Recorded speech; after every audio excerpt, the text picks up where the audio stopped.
দিতে পারেন।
ডাকছেন কলির জীবকে, হে জীব আসো।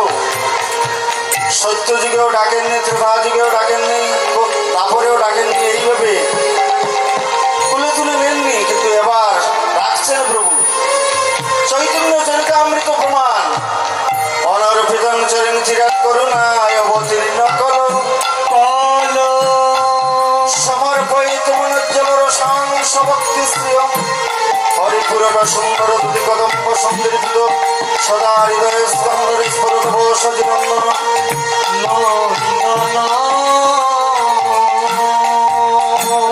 কোন যুগে কোন কালে কোনদিন যা হয়নি এবার তা হয়েছে। এবার তা হয়েছে। কি হয়েছে? কলিযুগে ধর্ম হইল নাম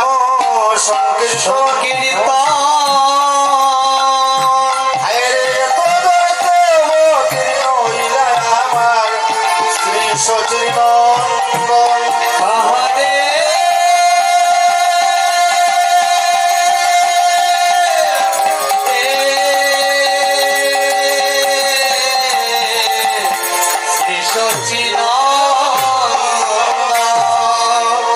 মহাপ্রভু কেন আসলেন? কেন অবতীর্ণ হলেন? কলিতে আসার কারণ কি?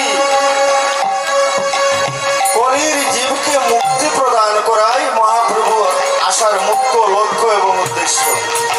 আর কোন উদ্দেশ্য নয়। তবে হ্যাঁ, 3 যুগের ভাব ভঙ্গিমা পরিত্যাগ করি এবার আসে। 3 যুগের সমস্ত কিছু জলাঞ্জলি দিয়ে এসেছেন। কলির জীবকে এবার অভয় প্রদান করেছেন। হে কলির জীব, তোমরা ভয় পেও না, আমি অভয় প্রদান করছি তোদেরকে। মহাপ্রভু কি অভয় দিচ্ছেন? দেখো তোমরা, রাম আদি অবতারে হাতে নানা অস্ত্র ধরে রাবণ আদি করি রাম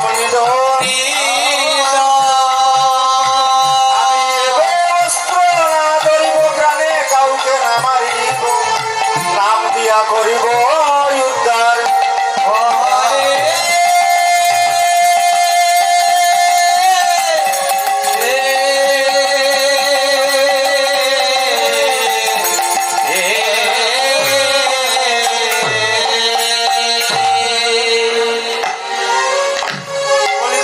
মহাপ্রভু অভয় দিলেন কলির জীবকে। 3 যুগে জীব ভয় পেয়েছে। যুদ্ধ বিগ্রহ ছিল, হিংসা হানাহানি ইত্যাদি ছিল আমাদের সমাজে। কলিতে মহাপ্রভু সেটা দূরীভূত করার জন্য অভয় দিলেন, আমি কোনো অস্ত্র নিয়ে এবার আসিনি, কোনো অস্ত্র আমি প্রয়োগ করব না, নিরস্ত্র নিরভিমানী হইয়া আমি আসিয়াছি। তবে হ্যাঁ, এনেছি আমি। কি এনেছি? ওই নাম গোলকে গোপন ছিল, নিতাই এনে বিলাইল, কাঙ্গালে পাইয়া তাহা কুড়াই আনিল।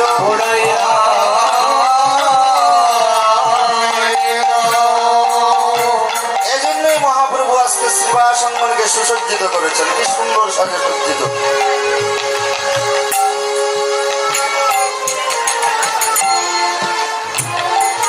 আমরা কোথায় এসেছি?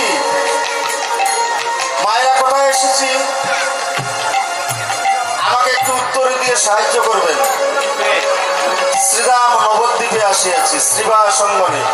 এখন যদি বলি আমরা চৌধুরী মহাশয়ের অঙ্গন হবে না, হবে না। তিনি গতকাল সেটা রেজিস্ট্রি করে দিয়েছেন, মালা চন্দন দিয়ে। যে সময় সাধুগুরু বৈষ্ণব মহান্তগণকে বরণ করেছেন, সেই সময় তাহার মালিকানা হস্তান্তর করিয়া দিয়েছেন। এই বাড়ির মালিকা তিনি নহেন। এবার আমরা শ্রীরাম নবদ্বীপের শ্রীবাসঙ্গনে আসিয়াছি। পিছনে যেসব বাবারা, আমার যুবক ভাইয়েরা আছেন দাঁড়ানো, আমি নির্দেশ দিচ্ছি না, আপনাদেরকে অনুরোধ করছি, আমাদের সনাতন ধর্মাবলম্বী যেসব বাবারা আছেন, ভাইয়েরা আছেন, অনুগ্রহপূর্বক যদি আসরে বসেন, আসরের সৌন্দর্যতা আরো বৃদ্ধি পাবে। অনুগ্রহপূর্বক যদি বসেন, কৃপা করে যদি বসেন, আসরের সৌন্দর্যতা আরো বৃদ্ধি পাবে। আমি অনুরোধ করছি আপনাদেরকে। কারণ আমি আজকে নিজেকে গৌরবান্বিত বোধ করছি। আপনাদের সামনে 2-1টি কথা যদি মহাপ্রভু বলার স্থান পেয়েছি, বিশাল ভাগবত পরম ভাগবত ভক্তবৃন্দের সমাগম, আমার সজগকে আমি দর্শন করছি।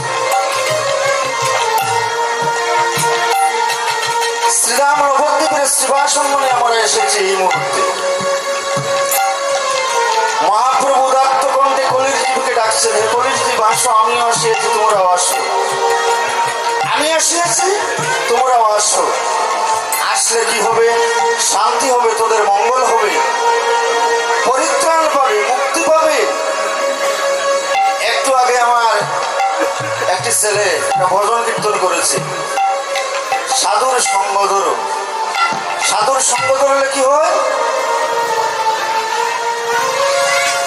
সঙ্গগুণে বর্ণ ধরে।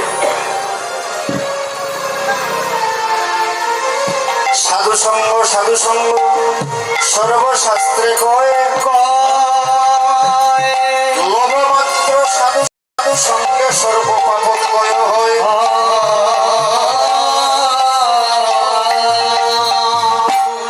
শব্দ আমার মতো দুরাচারী বেবিচারী নহেন। কোন মোহন কিভাবে এবার বসে আছেন বোঝা সম্ভব নহে, সম্ভব নহে। কারণ সর্বগটে আছেন প্রভু, কেহই নয় খালি। ওরে কারো মধ্যে বিকশিত প্রভু, কারো মধ্যে কলি।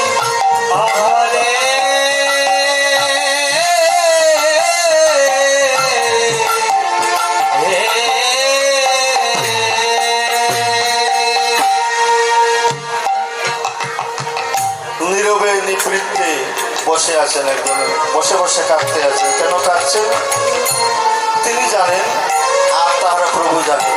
আমি ভাবছি দেখো ওই দাদার যন্ত্রণায় আসরে বসতে পারলাম না, কাঁদতে আছে। কিন্তু কেন কাঁদতে আছে? তাহাকে একজন কাঁদাচ্ছে, একজন হাসাচ্ছে, একজন কথা বলাচ্ছে।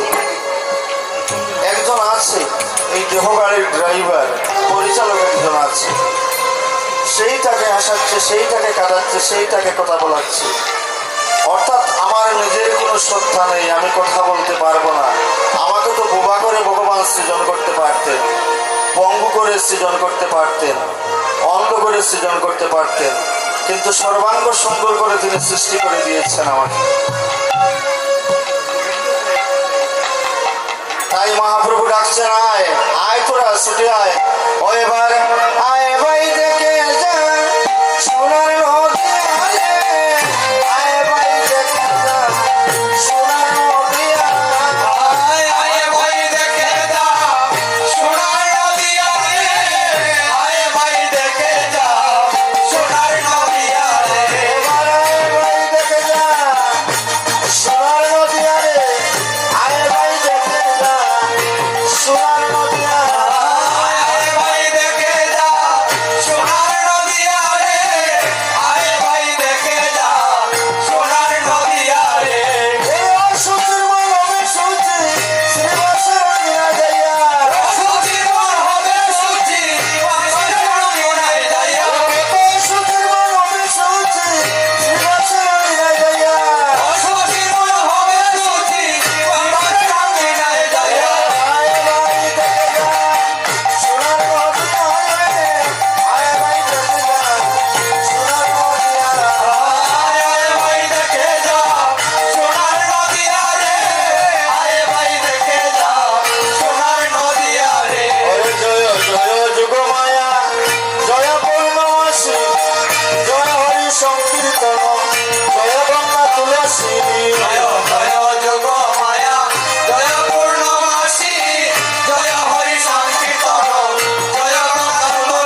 সঙ্গন কে এসেছেন সোনার নদিয়ায়? সোনার নদিয়ায় এবার কে এসেছেন? সোনার গৌর। সোনার গৌর, সোনার গৌর সোনার নদিয়ায় এসেছেন।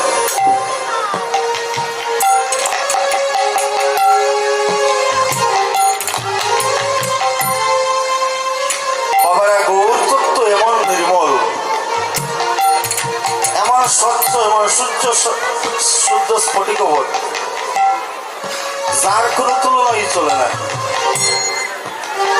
যার কোনো তুলনাই চলে না। গৌর তত্ত্ব এমন এক বস্তু, কোন ভক্ত চায় কি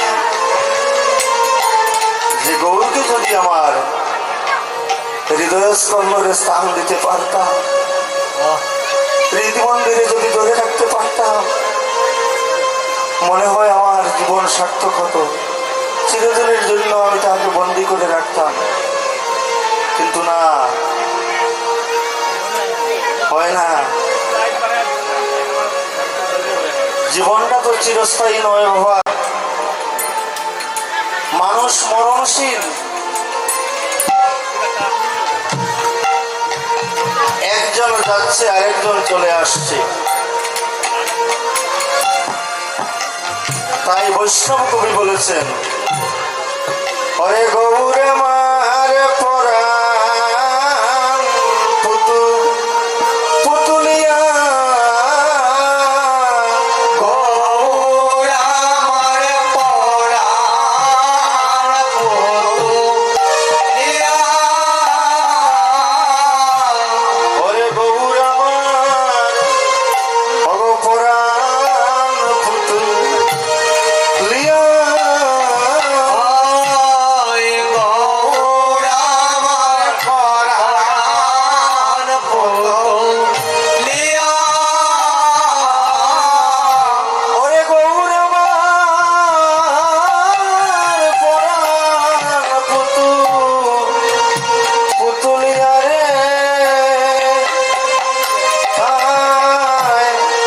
ওরে গৌর আমার পরাণ পুতুলিয়া।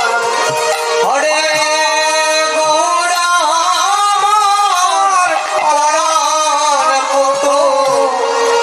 পুতুলিয়া রে,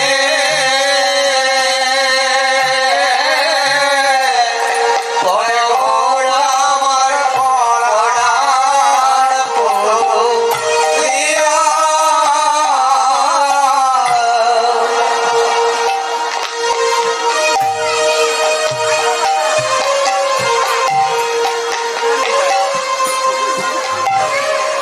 বৈষ্ণব কবি বলে বলেছেন, গৌর আমার পরাণ পুতুলিয়া। বাসুঘোষ বলেছেন কি জানেন, ও গৌর হরি, যেভাবে আমাকে রাখো তাতে আমার কোনো ক্ষতি নেই, কোনো ক্ষতি নেই। সুখে কিংবা দুঃখে, স্বর্গে বা নরকে, যেখানে যেভাবে থাকে, শুদ্ধ ভক্তি দূরে তব বদনে বাধা থাকে প্রাণ পাখি। এই আমার আকিঞ্চন, বাসুকুশের এই আকিঞ্চন। গৌর চরণে শরণ দিয়ে বলেছেন, যা রাঙ্গ হরি, আমি তোমায় ছাড়বো না।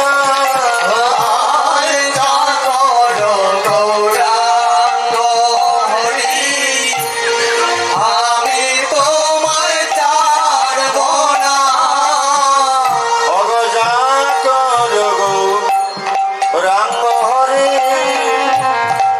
আমি তোমায় ছাড়বো না।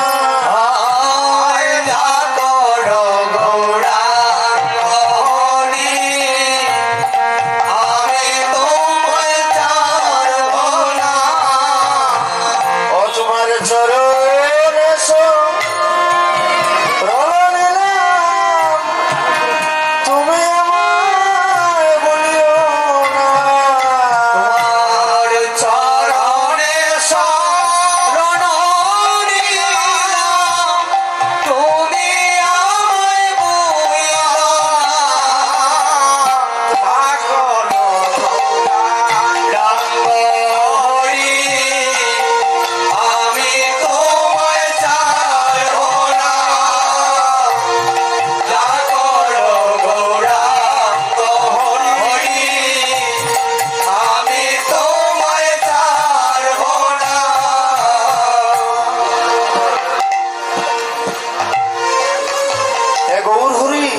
যাই হয় আমার অবস্থা, যাই হয় আমার পরিণতি, অন্তে যেন তোমার চরণ পাই। তোমার চরণ থেকে আমাকে বঞ্চিত করিও না প্রভু। যাই করো তুমি। এই পৃথিবীতে যত কিছু হচ্ছে বাবা, অনলে অনিলে অন্তরিক্ষে, এই পৃথিবীতে যত কিছু হচ্ছে ইচ্ছাময়ের ইচ্ছা ব্যতীত হচ্ছে। ইচ্ছাময়ের ইচ্ছা ব্যতীত হচ্ছে না, সমস্ত কিছুই তাহার ইচ্ছার প্রতিফলন। তাহলে আমরা তো ভাবি, আমরা বলি আমি করেছি। আমি করার কি শক্তি আছে, সামর্থ্য আছে? এই জগতে বলেন আমার বলতে কে আছে? এই জগতে আমার বলতে কে আছে?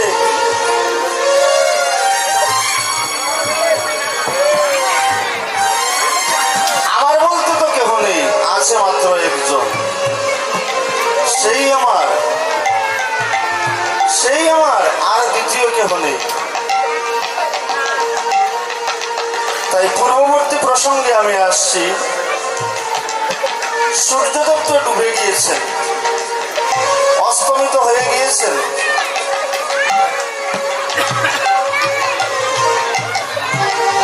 আমার জীবনের সূর্য তো সেইভাবে একদিন ডুবিয়া যাবে। আমার জীবনের সূর্য তো সেইভাবে একদিন ডুবিয়া যাবে, যাবে না?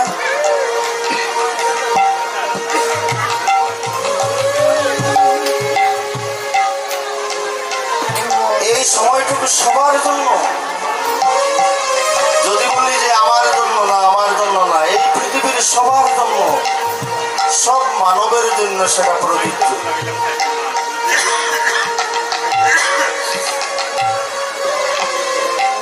ভগবানের কাছে আত্মনিবেদন করা, তার সেবন অর্চন বন্ধন, নববিধা ভক্তি আছে না আমাদের?